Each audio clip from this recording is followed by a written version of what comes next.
Okay, so the part of the maamar that we just completed is where he was discussing how the inyan of nisyonos and how,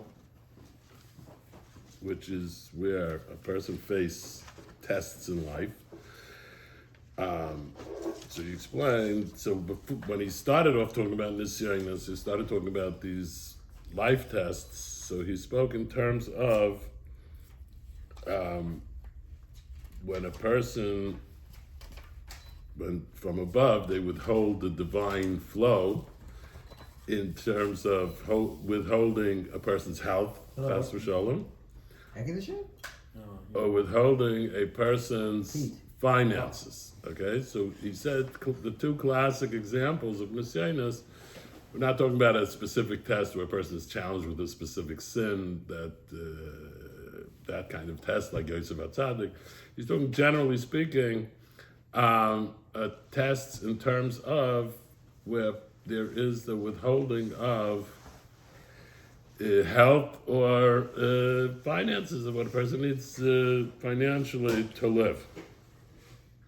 And he explained that the purpose of that is to cover up the light and life force, the divine light and energy, and the divine holiness, in order to serve as an obstacle externally and internally, to be an obstacle externally and internally for somebody who's trying to get close to serving God in davening and learning.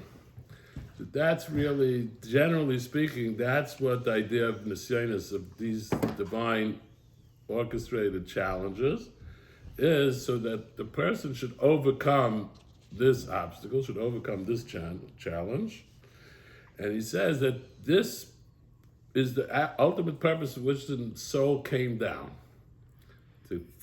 to confront these challenges, to getting close to God, and serving Him, and davening and learning. And by withstanding the challenge, the person experiences a greater divine light in his life. That's how he laid it out. So the way he described it in the initial, as he's introducing the idea of nisyonos, this would apply not to all Jews, whether it's a person who devotes his life to being what we call a Yoshev Oyel, someone who dwells in the tents of Torah, meaning even somebody who's full-time involved in learning and davening, that's his primary occupation. He has to face these challenges. And the same challenges would apply also to somebody whose his job in life is to go out and work and be involved in worldly affairs. In the recent chapters that we learned in Chitas, where the Rebbe talks about the Beinoni, so the Rebbe is medayek in different lashonos, that where he's referring to the Beinoni who's full-time, like Pasuk Pumi Megirsa, he never stops, his mouth never stops reviewing his Torah learning, and he's there's one type of Beinoni who's completely immersed in the world of Torah and davening and so on. And then there's another type of Beinoni who's out in the world, and he might have a different set of challenges that he has to overcome. But the one thing, so this is sort of a universal, that everybody has to face challenges. As he progressed, and the maamar, he clearly shifted the focus primarily to those who are involved in going out and making a living. Those who are involved in going out and making a living, and he suggested perhaps it had to do with the fact that he said the maamar in Moscow, where the only Jews who lived had in those years in Tsarist Russia in the 1790s. So the 1890s. So only people who had special permit for business reasons were allowed to even live in Moscow. So Jews were not allowed to live in Moscow. But basically, he was describing the different challenges that a person faces in just not where they're having any specific problem in their health, God forbid, or any specific problem in their finances, God forbid, just the challenge of being involved in business affairs and balancing that with your Torah learning and with your coming to daven with a minyan. And so the challenge could be that you feel like in order to make it in business, you have to invest all your energies into the business side of things, into the things that you do, and maybe you have to slack off a little bit on your Torah learning and on your davening and so on. That's really the challenge. That even though it would seem, based on if you looked at the rules of the rules of the world of how to be successful in business, you would think that that's what you need to do. But you have to know that all of this is a challenge because all of these systems that are in place of the natural order, that all comes from it is the divine light and life force that comes from the name Yud Kei Vav Kei, but it's being channeled through the divine name of Elokim. So because it's being channeled through the divine name of Elokim, that covers up its true nature. But the whole purpose of the cover-up is not that there should be a cover-up. The purpose of the cover-up is that you should use that reality to reveal the truth of what's really behind it. So following the analogy of a teacher that has a very deep and profound idea, and in order to communicate it to a student who's on a much lower level, he packages it in a story, in an analogy. And so the story, the analogy is something completely different. It's not the idea itself, it's the packaging. And the idea is that the student should be able to now, first of all, if he presented the idea to the student as it is, as the teacher understands it, it would just blow his mind because he's not on the level to grasp this deep and abstract idea that the teacher's trying to communicate. That's why he has to package it in examples, analogies, and stories, and so on. But the point is that he should be able to grasp it on a level that he can relate to, and then unpack it and get to the real message. And eventually, as it says in the Gemara, that after 40 years, a person could reach the knowledge of his teacher's understanding. It's not that, so the cover-up was never a cover-up. The cover-up was only a new means of revealing something that I could not reveal to you otherwise. So really, there is no cover-up. So the same thing with the name Hashem and Elokim. That's this maamar V'yodaita Hayom Ki Havaya Hu Elokim, that the divine name Yud Kei Vav Kei, the divine name Elokim are really all one, is that there never was a cover-up. It's just a process of revelation that you should be able to internalize the revelation. You should be able to receive it. If I gave it to you as it is, you wouldn't even be able to exist. I have to first package it, step it down, filter it down, package it in these different containers. Then, by bringing it down, that gives you the space, so to speak, to exist, and then to get the message. So the purpose of these nisyanis, of these challenges, is when you're getting an extra dose of what seems to be concealment, it's really so that you could unpack that and get extra revelation. That's why you're getting extra concealment, so that when you unpack the concealment, how do you do that when it comes in the form of a challenge? By overcoming the challenge, withstanding the challenge, and keeping your focus on what the real message is. So I'm just going to review. He did a little sikum, a little summary here. So I'm just, which we ended with last week, but let's just do it again. His little summary up to this point where we're up to. So he said, "Hayotze lanu mikol hanal," on the bottom of page Nun Daled.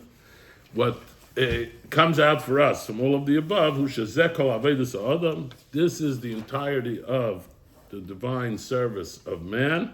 Liyached havaya v'elikim, to unify the names, the divine names of Yud Kei Vav Kei, infinite creative power, and God's finite packaging system, V'hu sheyeda nemona, and this is that he should know faithfully the Shem Elokim ein master be'emes al Shem Havaya. That the name Elokim in truth does not conceal, does not cover up the name Yud Kei Vav Kei. That the finite manifestations of reality do not really cover up the infinite creative power of God. The Shem Elokim hu atzmus ein sof k'may Shem Havaya, because the name Elokim, that is as much the essence of the infinite light, the power to package it is just as much as the power to create is the power to channel your creative power into finite forms. So that's just the same God as the name Yud Kei Vav Kei. V'etzem in master al etzem. And you can't hide behind your own hand. You can't, an etzem, it doesn't conceal an etzem, it doesn't cover it up, it doesn't, and as he explained earlier, even halacha, if you need to have a head covering to make a bracha or so on, you can't use your own hand, unless you have a sleeve or something in it, but you can't use your own hand because etzem, ein master al etzem, a thing can't conceal itself. V'chol ha'esavos hu mishem havaya, all of bringing creation into existence, that comes from the name Havaya, Yud Kei Vav Kei, the Havaya hu mahava kol hanivra, that the name Yud Kei Vav Kei, Havaya, is that which brings into existence all created beings.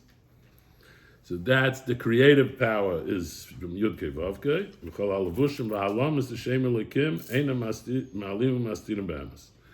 The channeling and filtering and packaging power of the garments and the concealments of Shem Elokim do not truly conceal and cover up. Kim adarab. In fact, their function is to serve the exact opposite. On the contrary, they bring the light to a lower place, like we said with the teacher who has to package the idea to bring it down to the level of the student. So that's exactly what this does. That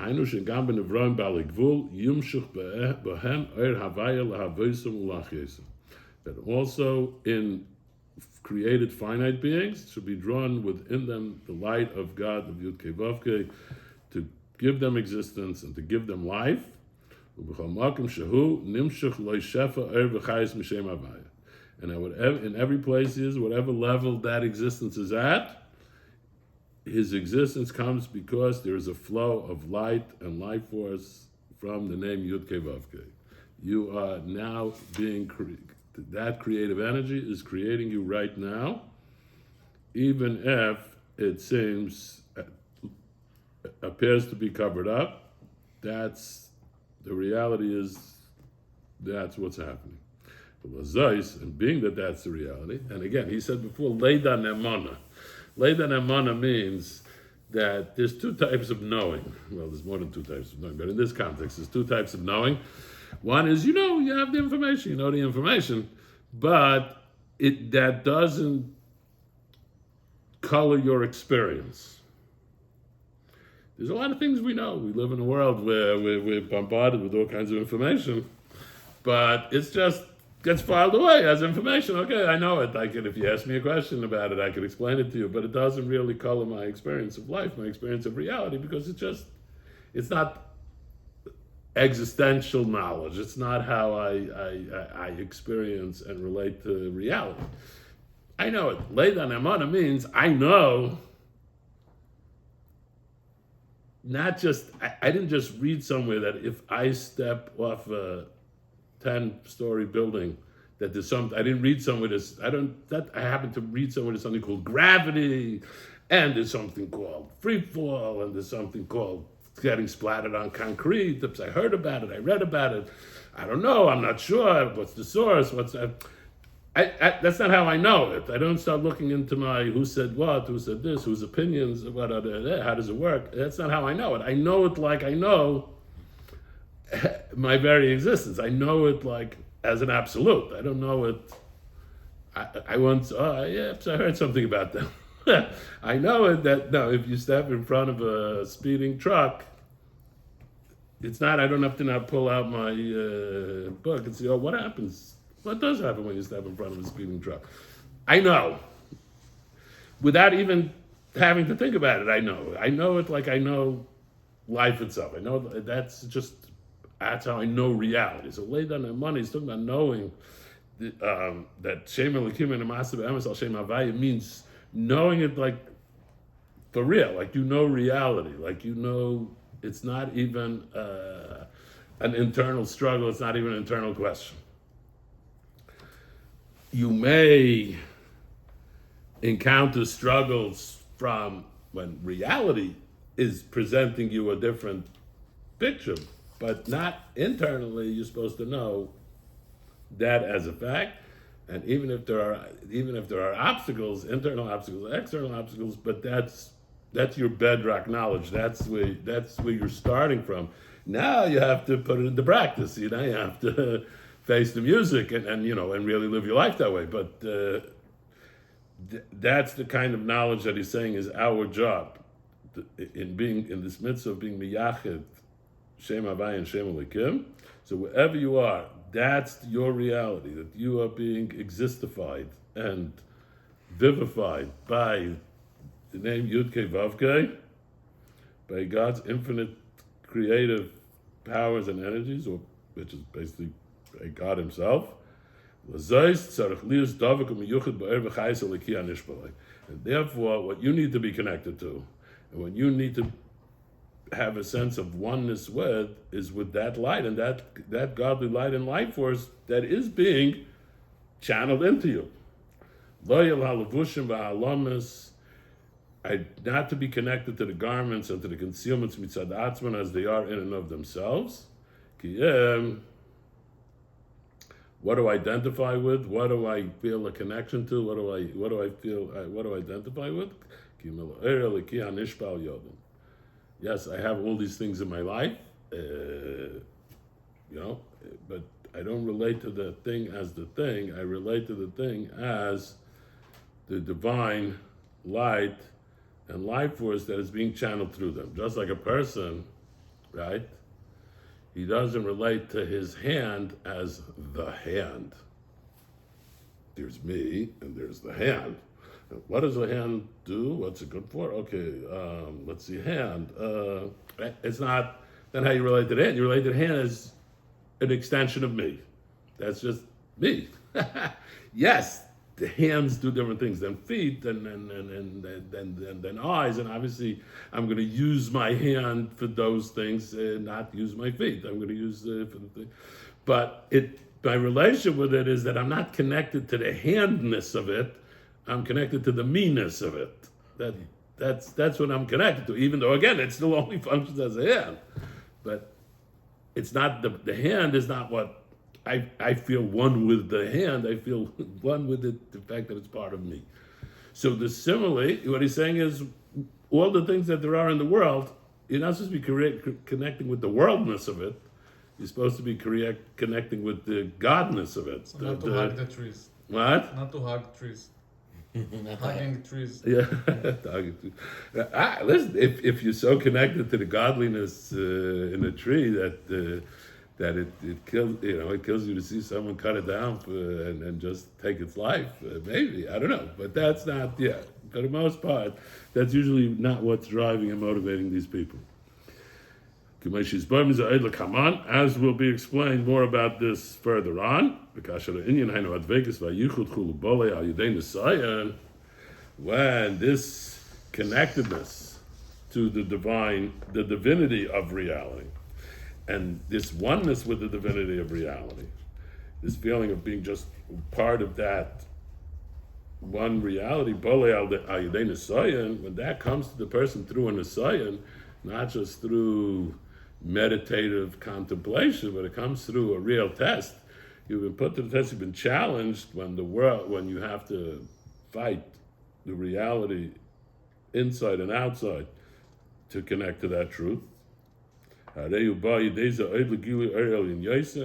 He comes through this additionally to a revelation of a higher light. Not only are you connected to the the divine creative energy that's invested in the world, but you're actually to the infinite light that completely transcends nature, that completely transcends world, that is revealed to you through the process of the challenge of the test. Because Messianis is not just help, it doesn't just help us reach that realization, it's a different art. Well, he said, well, actually, yes. He says, actually, in order to, he seems to be indicating the other way, you have to have the realization before the Messiah. Yes. The Messiah is not going to magically make you aware what the Messiah is. If you understand the implications of the Messiah before you go into it, then you're going to have the experience anyway, but you won't know what's going on, right? So if you have the Messiah, and the truth is, every Jew has the capacity to be I'm a Messiah.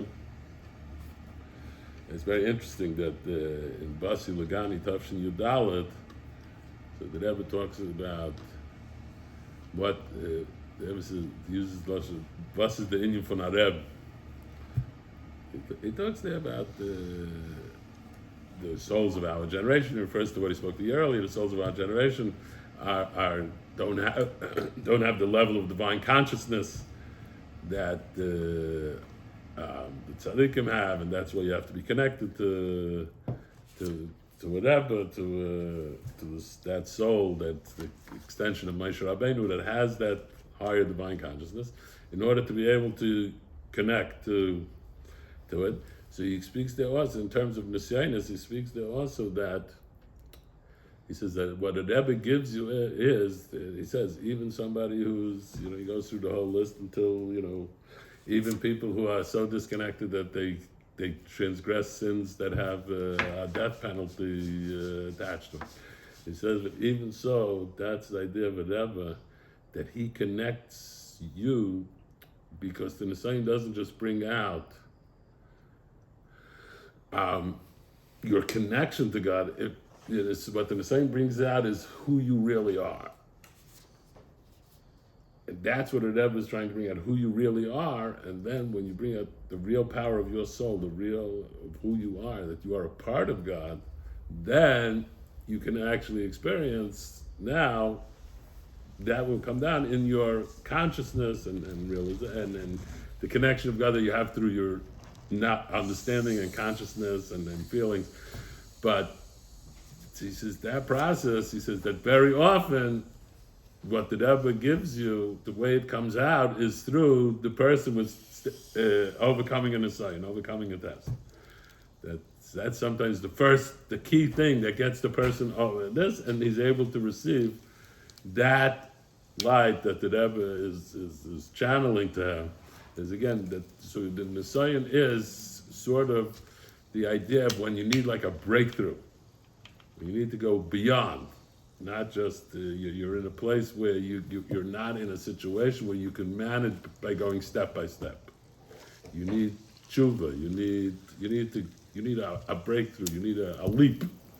So in order to be able to make that leap, you have to go through the Nisayan, and that enables you to progress in a way that you may be unable to do if you try to do it step by step. And it's connected because he talks about what he's going to discuss further here, where he talks about Yetzias Mitzrayim. So now he's going back to what he discussed all the way, the questions that he raised all the way at the beginning of the maamar.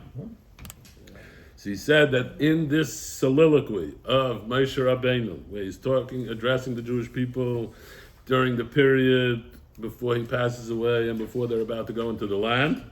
So this is when he tells them that you should know today and you should place on your heart, Ki Havayahu Elokim, that the name Yud Kei Vav Kei and the name Elokim is, as he says, he quoted the Zohar that explains that it's not just that they both work together, but that it's really all one thing.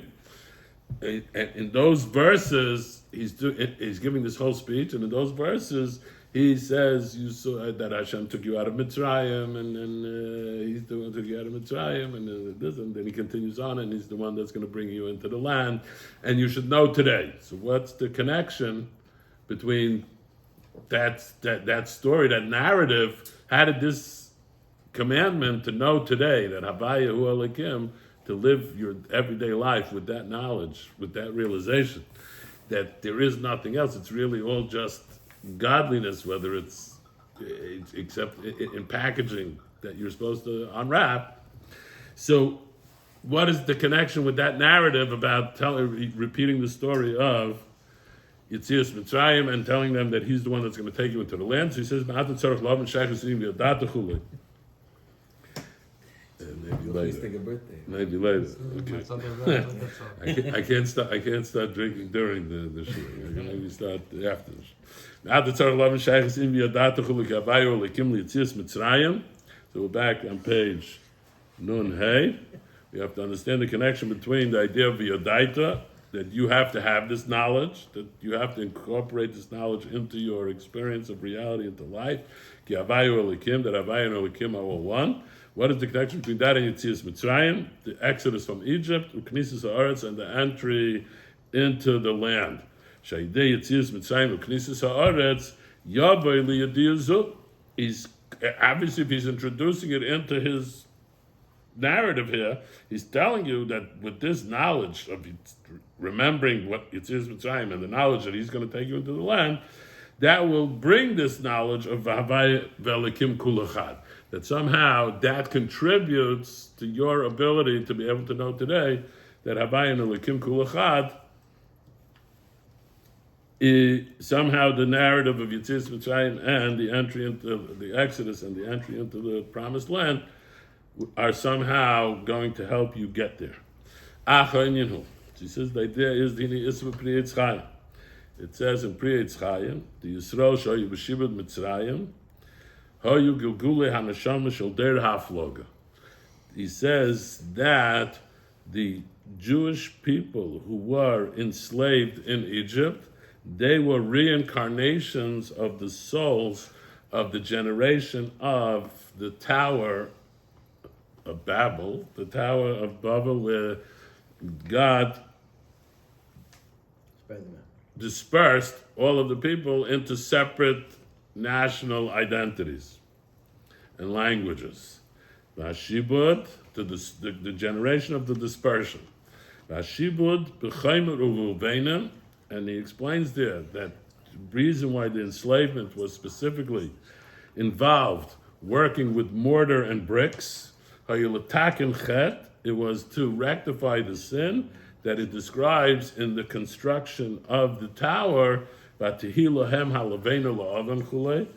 they were using man-made bricks as stones in order to build this tower.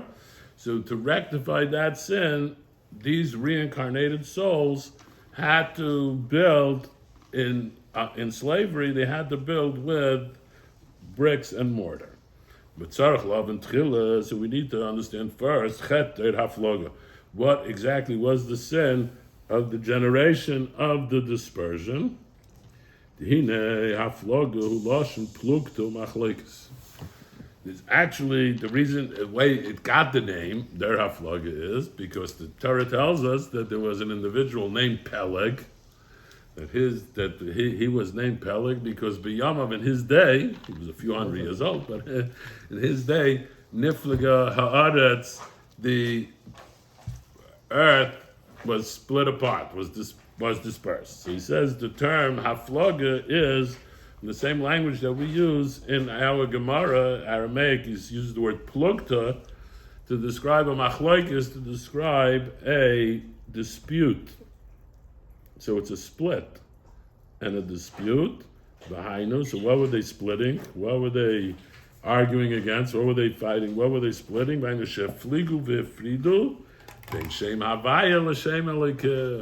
What was the sin of that generation? The sin of that generation was that they made a separation between the name Havaya, Yudke Vavke, God's infinite creative power, and the name Elokim, which are the means and channels of nature as we know it, through which, and even higher up in the spiritual realms, also all the different systems and channels in place through which the world operates. So what's this pirut? What is this separation? What did they do? The guy says, okay, you know what? Shem Havai, Shem Elokim, I think I'm going to make a separation. What's he doing? Exactly. What's the separation? In a period who? K'shechoshev sh'Hashem Elokim master chas v'sholom be'emes al Hashem Havai. You are making the period when you think, yeah, he says, it all happens in your thoughts. When you think that the Shem Elokim chas v'sholom, God forbid, truly conceals the name Yud-Kei Vav-Kei, Umamela, and consequently, Yachshev, he will also think, Shekol Anasa Ba'elam, Hu Mishem Elikim Atzmai Chulei. Bu'inyan Azo Avayas Oretz Chulei Kemoshi Yisbar. As a consequence, he thinks also that everything that happens in the world is from the name Elikim itself, meaning that the system is a system unto itself, and the infinite creative power that may have launched the system, may have started the system, may be behind the system, but the system is a system unto itself. And that's the idea, as he says in the parentheses, that is, well, in Chassidus, and based on the verses, that says that the Gentiles, the way they view the world is by believing that the infinite creative power deserted the earth. They could believe in a creator, they could believe in it, but he's not involved. He did it, he made it, and now he's moved on to other projects. So it's not like, but the belief in Havayu Elikim is that no, what's happening right now, all of this is just the infinite creative energy, but it's just being channeled through a system. It's all happening in the here and now, and he's totally here, he's totally present, because it's not really a cover-up. It's just him, so to speak, him holding his hand in front of his face. It's not, there's no real concealment there, unless you buy into it. And therefore, therefore, he attributes to the cover-ups and the concealments, he considers them the main thing, the system. You got to know how to work the system.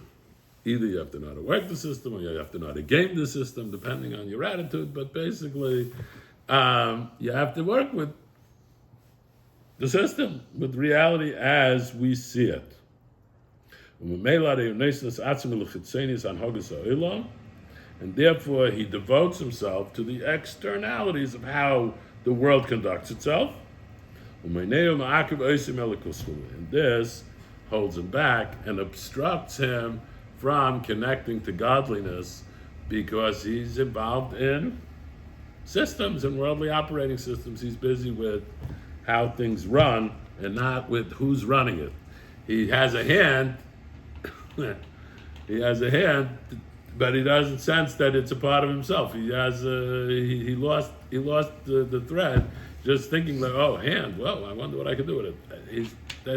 He's totally got lost, forgot the reality that it's all godliness. And this is the absolute opposite, the yichud Havaya Elikim, of the unification of Havaya and Elikim. She'ein shum dava master klal, that says that there is nothing that conceals at all. Kim adarabah, but rather to the contrary. Kol ha'estadim heim b'shvil ha'gilui. All of the concealments are only for the sake of the revelation.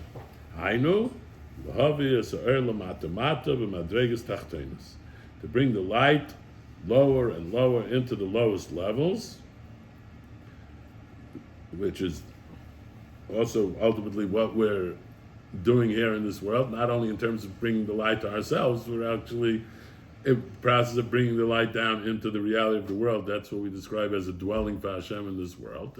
It's all about bringing the light that's already here. It's not that it's not here, it's just in the packaging, and to bring it down and to see it within the packaging itself. Not to break the package, but to reveal it within the package. And this is the entire matter of concealments and cover-ups that exists in the world of God and godliness, in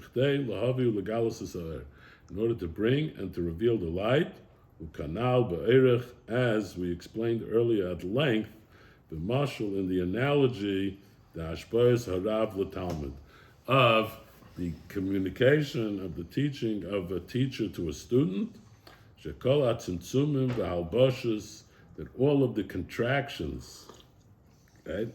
If he had to explain it the way he understands it, it could take him hours and hours. The student the student can't grasp the idea, can't take it all in at one time.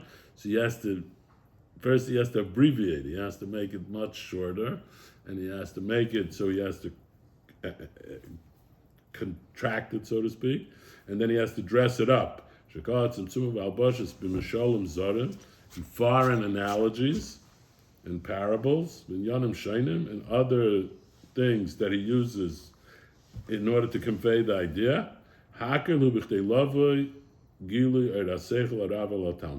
All of this is only for one purpose, to help bring the light of intellect, the light of the idea that exists by the teacher, to bring it down to the student. And he adds parenthetically, until through this, he will ultimately come. That's going to be a process that takes time. It's going to ultimately come, but it was never about concealment. It was always about revelation from day one. He may not get the full revelation until after time. He has to work at it for many years. He says 40 years, but there was never a concealment. You have to unpack it according to your abilities and according to your capacities, but there never was a concealment. It was all about revelation. The same thing is up above in the matter of Havaya and Elikim, etc., as mentioned previously. That we have this whole concept of lights and vessels and contractions and veils and filters and all of these things and different worlds and this whole process is all about, which is all comes from the Shem Elikim. That's all about revealing the light of Havaya. Elikim was never about truly covering anything up. And consequently, the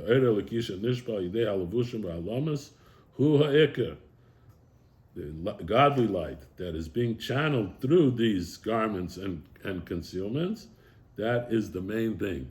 The main thing is not the story that your teacher told you. The main thing is the lesson that's packed into the story. It's not the analogy. Don't get lost.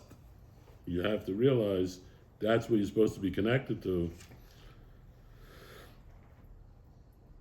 And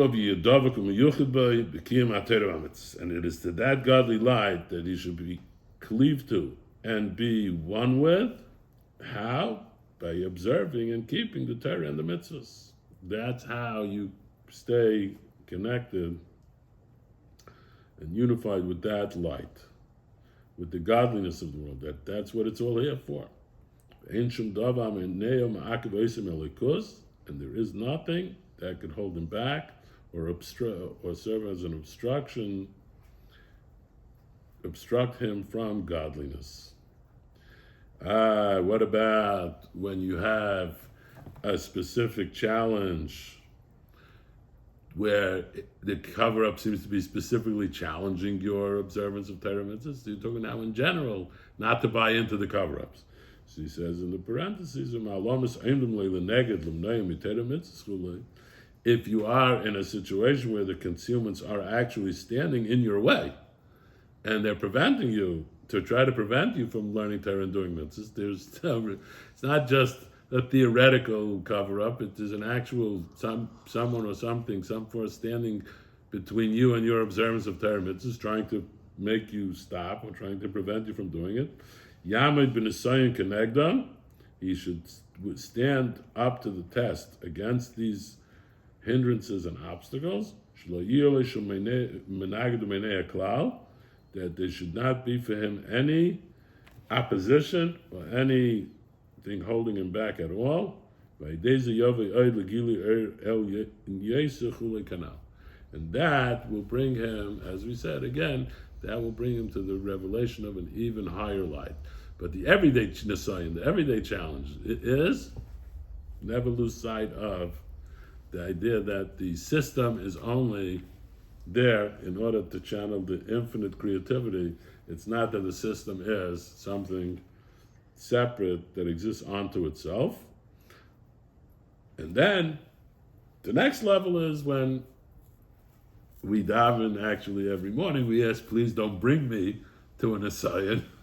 We're not necessarily looking for it, but if one is confronted with an assignment, that's also only there to enable you to make this leap, this breakthrough, this connection to even a higher level of godliness and awareness of God. Amnam inyan haflaga, but the idea of the haflaga of this generation, the dispersion, when God forbid he thinks the other way and he actually separates between Havai and Elikim, zeh hepech legamri. This is the extreme opposite of what the avodah of V'yodaita is. The exact opposite is the inyan of haflaga. Zeh shekosav gabi der haflaga v'nasa lanu shem. The Torah doesn't really tell us what their agenda was. The only words that it's a mystery that you read in the story. It's like, what's going on? They want to build a city and a tower, and so what's wrong with cities and towers? It's not clear. The only thing it says is v'nasa lanu shem. They said, we're going to make a name for ourselves. What does it mean? What does it mean we're going to make a name for ourselves? Isabah Medeshrabah Parsha Lamed Ches. Medeshrabah there on Bereshis, chapter 38.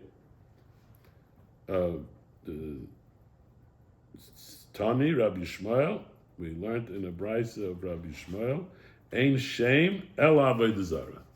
That when it says we want to make a name, what does name mean? Name, when it's not clear what the meaning is, the only possible meaning for name is idol worship.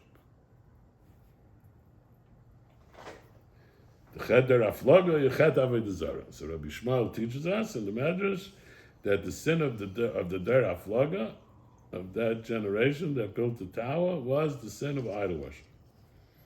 So where do you see, what's the connection between, especially according to the spiritual explanation that we just gave from the Pri Eitz Chaim, what's the connection between that and avodah zarah? So he says, Ubira inyan hu, the explanation of the matter is, Dini Nispire Le'el, it was explained earlier, the Me'etzem Shem Havaya K'mei Shehu, that from the essence of the name Yud Kei Vav Kei as it is, L'hoya Efshel Lius Metzias Hayesh Mamish. There could not be, it was not possible for there to be the existence of actual physical, tangible physicality could not exist if there was the revelation of God's infinite creative power.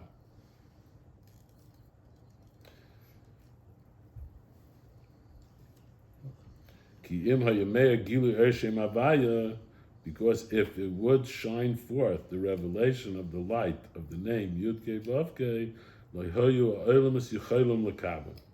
the worlds could simply not receive it. It would be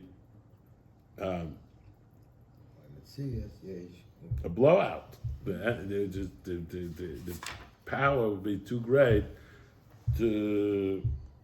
There would not be the existence of a finite existence. A finite existence could not exist because the creative energy, infinite creative energy, could not be contained in a finite existence.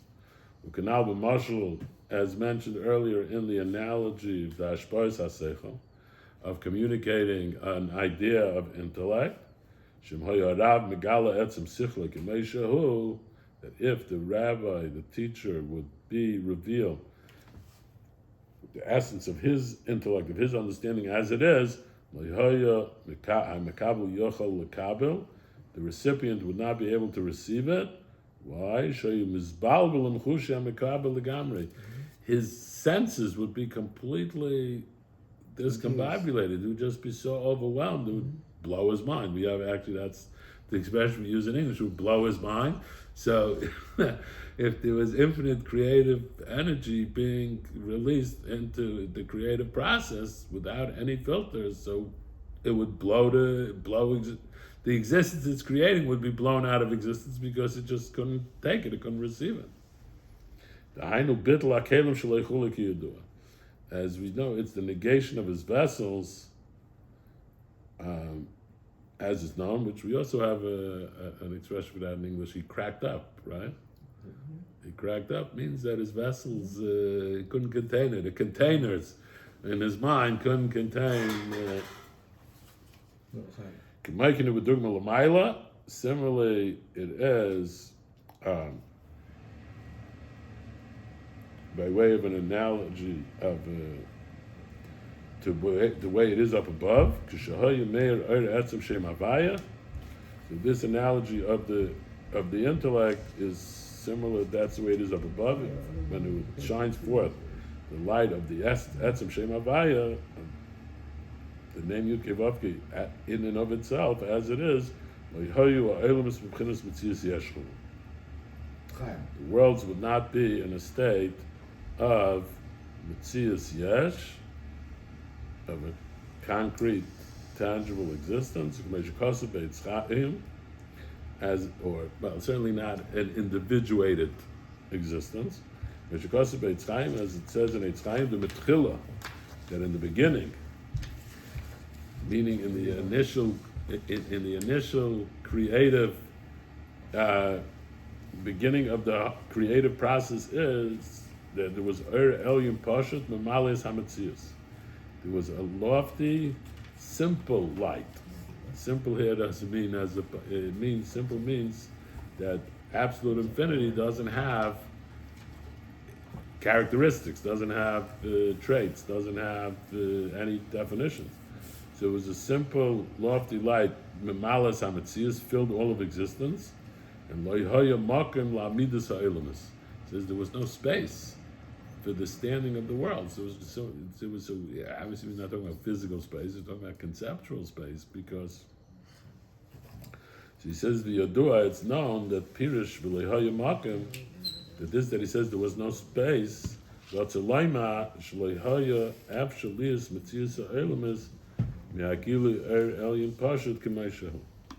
it would not have been possible for there to be the existence of the worlds from the revelation of that lofty, simple light as it is. It was just too much.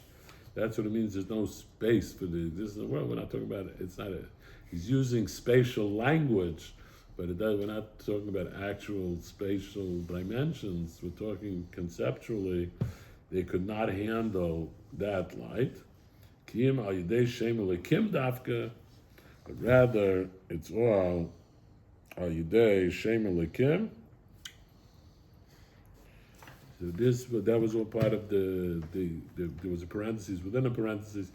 So he's right back to continuing from before the parenthesis, that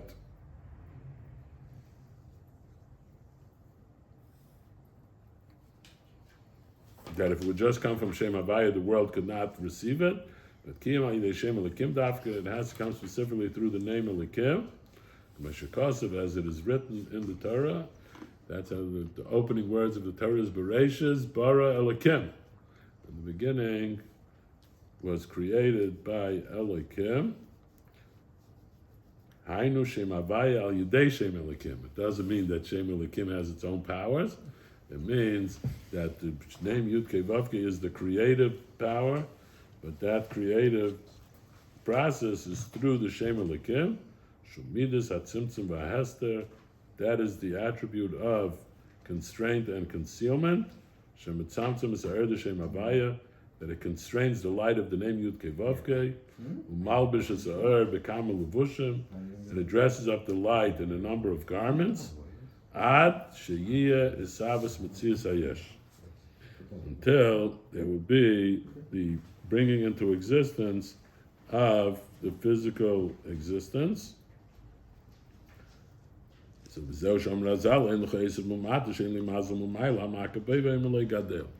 that's what our sages says. There is no blade of grass down below that doesn't have a supernal mazel, Sometimes malach, sometimes it's explained as a malach, angel, sometimes it's explained as a spiritual force that is specifically designated up above Hamakabay, that strikes it, the Aymalay Gadel, and says to that individual blade of grass, grow. So there's not a single individual blade of grass that does not have a mazel telling it, grow. We call Esav, because each individual blade of grass, and so to every created being individually, Yesh loy mazel miyuchad, it has its own special mazel above, and here he's going to talk about in terms of angel, that the mazolis, the sherish of the mazolis is from angels. That it's a spiritual force, energy, a mazel miyuchad shu mekeri mashpilei chayusifulei, that is its source, that channels energy to that specific created being. The root, the source of the mazolos, is from the supernal angels, and the Navi says that the way that the way it would work in the old monarchies is that you had watchmen of the city, and then there was Gavaya al Gavaya Shema. There was the person who was the lower level watchman, and then there was the one on charge, the private and the sergeant and the captain and the major. And so you had Gavaya al Gavaya Shema alludes to the fact that the way it works in the spiritual realms as well, that those angels that serve as channels of divine energy extend ever higher and higher. And the root of all the malachim is from the name Elikim. That's why the angels themselves are also sometimes called Elikim. Elikim Chulei, or the sons of Elikim. That it's they're called the name Elikim or Bnei Elikim. That's how angels are referred to in Scripture, in Torah, because that's their spiritual source, and they are intermediaries.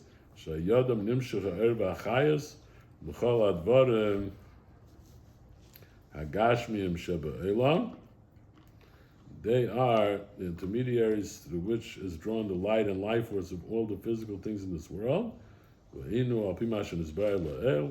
And this union of this, what are these intermediaries?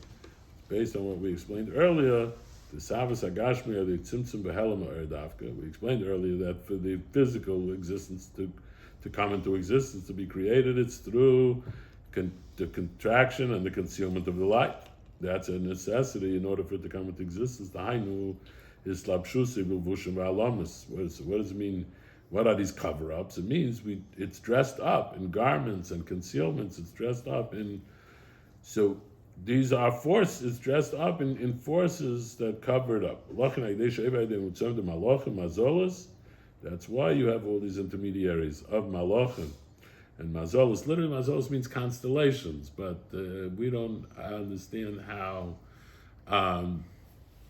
so the way the system works is that all energy flows through in the spiritual realms, it flows through the angels, and in the physical realm, somehow it flows through what's going up in space. It's going up in the constellations, which is why there are people who have beliefs about astrology and so on and so forth, because there really is energy that's coming down to this world that's being channeled through the different constellations. But this process... The heavenly bodies are a simon, or they're actually the vehicle? In other words, are they like a display of what the mazel is, or are they actually a channel? We're going to find, we have psukim that talk about that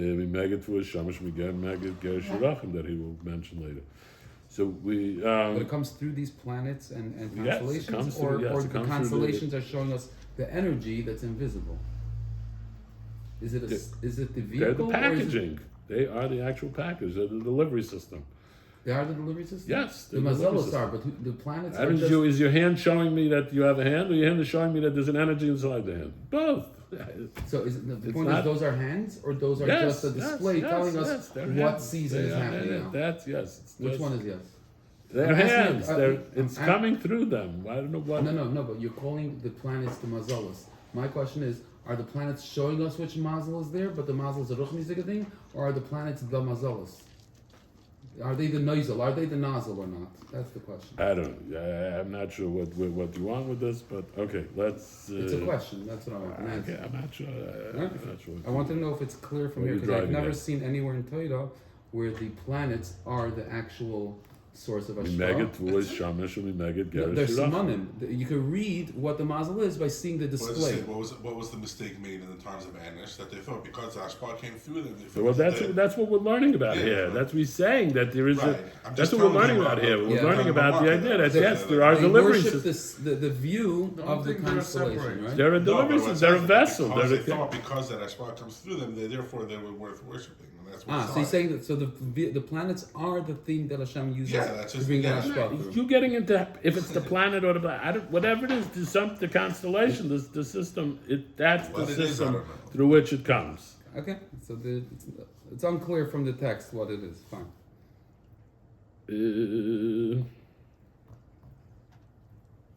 Shmorei Efanim are the mazalos? No, Efanim are a lower level of malachim. Right, no, Shmorei Efanim are the mazalos? It doesn't say. It says waste products. You want to know what the waste products are? I don't know. It says the sediment. Based on the physicality of the thing, to what extent its physicality is, that's how much it has to have more and more intermediaries. Amnon, etzem, asavas hu mishem havaya. But the actual coming into existence, the creation, the being brought into existence, comes from the name Yud Kei Vavkei. The havayu amahavachu lekenal, that the name Yud Kei Vavkei is the creator. Raksha Eiver, Aydei Shem Elokim, B'chtei Sheyavei the Havaya, Lahavas Gam Metzius Yesh.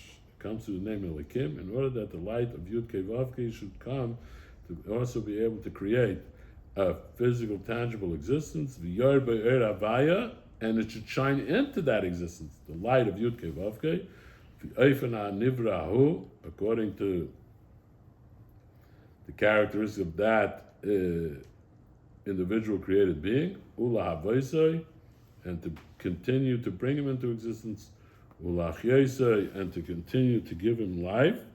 The Nimtza comes out, the Ikaru Erdeshem Havaya, that the main thing is the name of Yud Kei Vavkei, the light of the name Yud Kei Vavkei, V'nimshecha Er, Al Yidei Shem Elikim. That light is drawn down through the name Elikim, by the malachim mazol shesharshu m'shem Elokim, v'chol ha'mutzayim, and through the angels and the constellations, planets, whatever it is, that their sources from the name Elokim and all of the various intermediaries, achis hava v'peyo metzius hagashmi me'er Elokim.